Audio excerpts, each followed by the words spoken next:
Today, I'm going to be going through a few different things about Google Ads keywords and 6 different mistakes that you might be making within your accounts that are leading to lower conversion rates, higher cost per conversion, and just worse campaign performance. So the very first mistake that I see the most often is basically everything is jammed into one ad group. There is no organization within the campaign in terms of the different services that you are providing. So if I own a swimming pool company and I have different types of services that I provide in different locations, then what I want to do is I want to make sure that I separate them out and organize them as best as possible.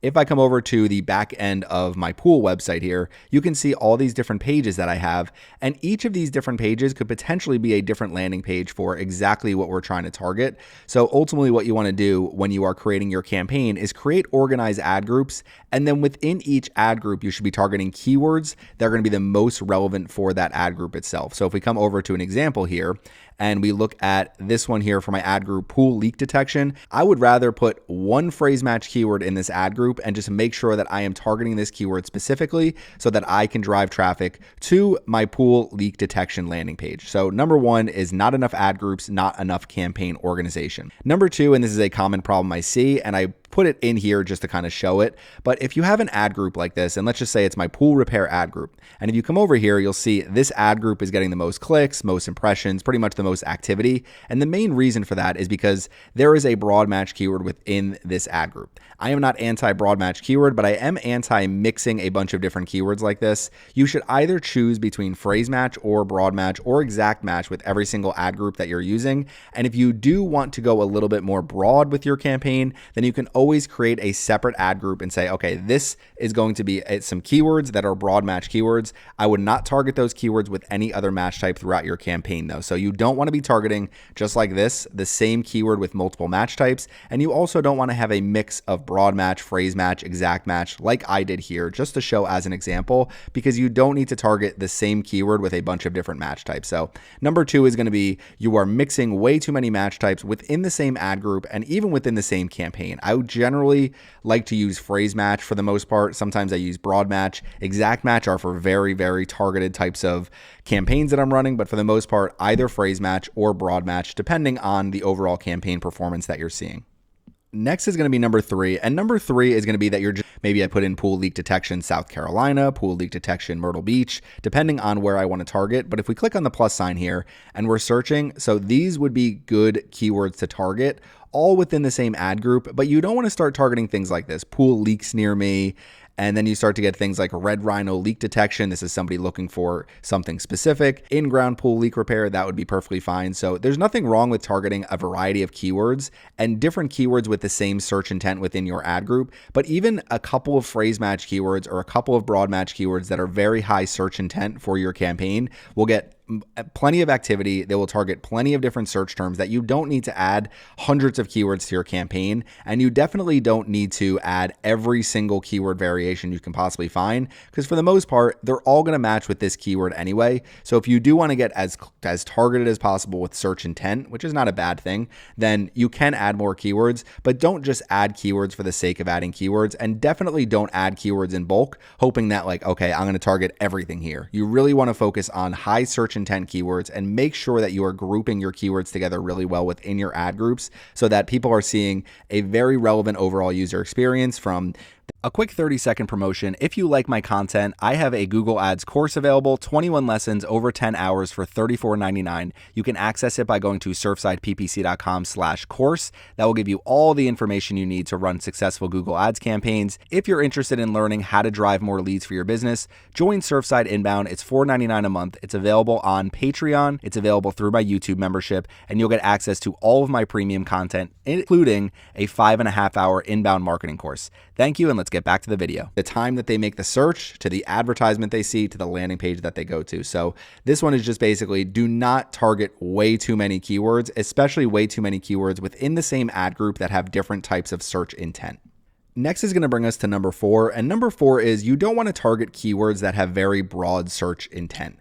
So what that means is if I'm targeting pool leak detection near me, pool leak detection services near me, these are all good keywords to target, but you don't just want to start looking for things like pool leak detection, because when you start searching, when you start targeting keywords like this, it's going to target people looking for pool leak detection kits, pool leak detection supplies, It's going to target things like how do I detect a pool leak? It's going to target all of these different keywords with people that don't have the search intent of looking for a pool leak detection company. So the good rule of thumb here is if you're saying, should I target this keyword, pool leak detection, go over to Google and very quickly just search that in Google and look what comes up. So kit, that is not one we want to target. Services, near me, company, we want to target all of those. Dye, cost, equipment, dye kit, we do not want to target any of those. Pool leak detection and repair near me. So if I were targeting these keywords, instead of targeting pool leak detection, target the search intent keywords that are people actually looking for a company and not people looking for equipment or costs or how to or anything like that. And when you do a search for it, a lot of times if you're doing a search like this, you will see ads come up here and they may drive conversions, but ultimately I'd rather go for the high search intent keywords because you're going to see things like this. How can I tell where my pool is leaking? Why is my pool losing 1 inch of water per day? That is something you can answer within a blog post on your website and hopefully drive that traffic to your website and maybe they become a customer. But if I'm targeting things specifically for Google ads, I don't want to spend $10, $11, $12 on somebody that is actually looking for a kit or supplies or something like that. So you can target keywords like this, but you just need to understand that they do have broad search intent. And keywords like this work much better for campaigns. And if we come back over here to Google Ads, this is going to be number 5. If you are going to target broad match keywords, especially broad match keywords with more broad intent, then what you need is a campaign with a lot of conversion data. You need a campaign that you're spending a lot of money on, because if you're using a campaign like mine, and we look at the last 30 days here, which I'm not spending nearly enough, but one conversion, $27 cost per conversion over the last 30 days. And ultimately what you're looking at is, okay, I don't have enough conversion data to target these broad match keywords with broad search intent. And I'm also not keeping up with my negative keywords within the search terms well enough to be able to target these broad match keywords with broad search intent. So there are companies that are going to bid on things like, and they also have a lot more conversion data. So Google has an idea of, okay, this person is providing pool leak detection services, and they also have all of these negative keywords. So therefore, then we don't have to worry about people clicking on our ads when they're actually looking for supplies or DIY, or they have questions about how to fix this themselves or how to determine if they do have a pool leak. And people will be willing to look up a lot of information before they actually call a company because they don't want to spend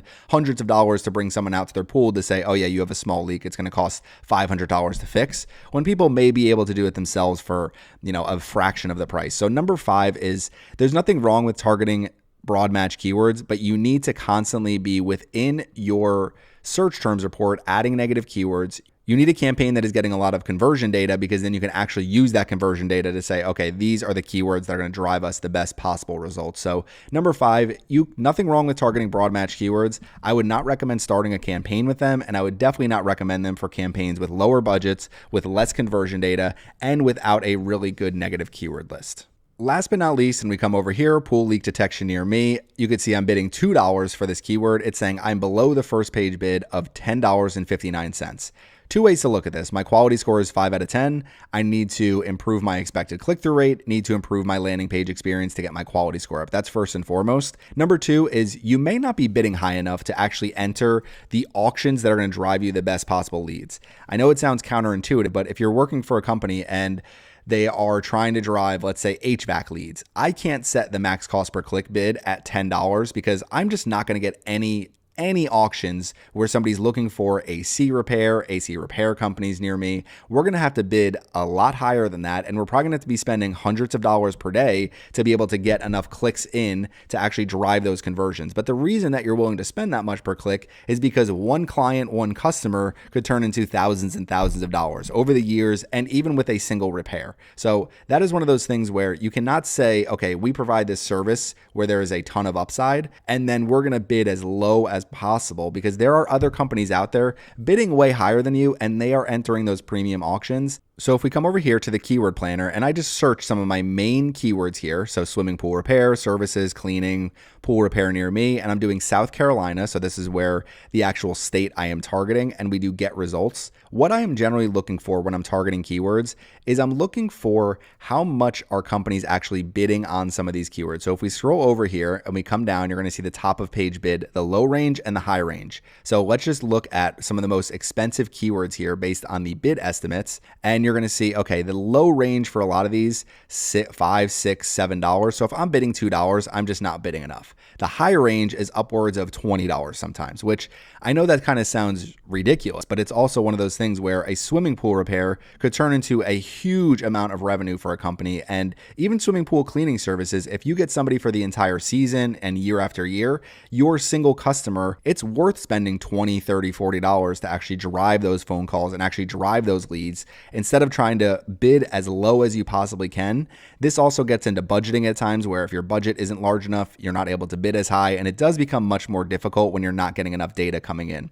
So to recap really quickly, make sure you're using very organized ad groups. Make sure that you are bidding on one keyword match type per ad group, really per campaign. But if you do want to add broad match keywords into the mix, or you want to be very specific with exact match keywords and bid higher on them, I would put them in their own ad group.